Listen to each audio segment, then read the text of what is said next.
चले वेद मौका बयाज मिलल बमना चले वेद मन में शिव शंकर के नाम जप ले वेद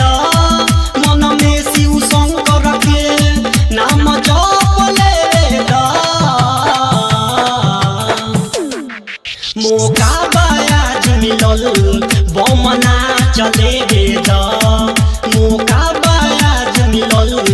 बमना चले वेद नाचे दो नाचे दो नाचे दो नाचे दो नाचे दो नाचे दो नाचे दो नाचे दो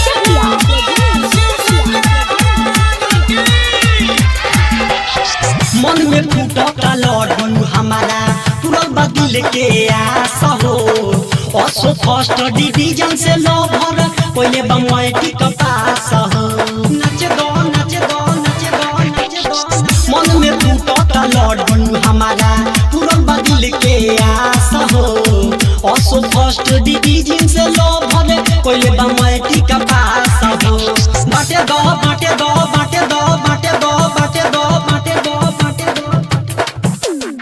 सब बम के साथ में आज खुशी बात लेवे दो सब बम के साथ में आज खुशी बात लेवे दो के कितना डोलता सब आप लेवे दो के कितना डोलता सब आप लेवे दो बोल मौका बयाज मिलल बमना चले वेद मौका बयाज मिलल बमना चले वेद नाचे दो नाचे दो नाचे दो नाचे दो नाचे दो नाचे दो नाचे दो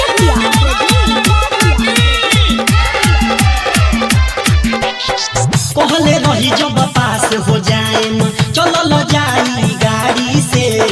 साथे शिव पर जल ढाराई पहिला लास्ट सोमारी के नाचे दो नाचे दो नाचे दो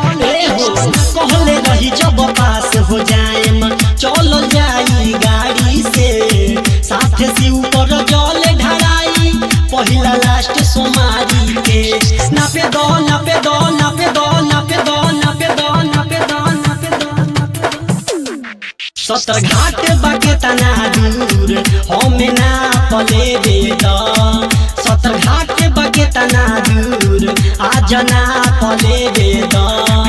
मन में शिव शंकर के नाम जप ले वेद मन में शिव शंकर के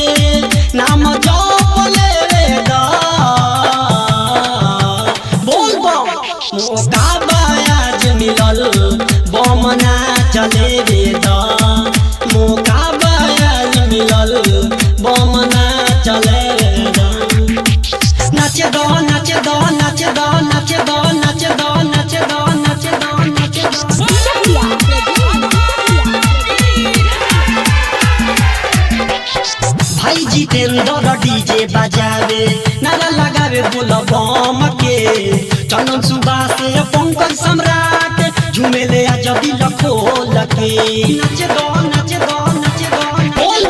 भाई जितेंद्र डीजे बजावे नारा लगावे बोल बम के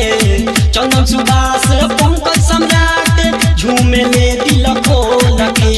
कापे दो कापे दो कापे दो कापे दो कापे दो कापे दो कापे दो कापे दो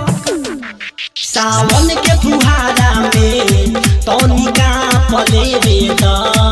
सावन के फुहारा में तनिका पले वेद मन में शिव शंकर के नाम जप ले वेद मन में शिव शंकर के नाम जप ले वेद बोल मौका बयाज मिलल बमना चले वेद मौका बयाज मिलल बमना चले वेद नाचे दो नाचे दो नाचे दो नाचे दो नाचे दो नाचे दो नाचे दो नाचे दो PS रिकॉर्डिंग स्टूडियो केसरिया।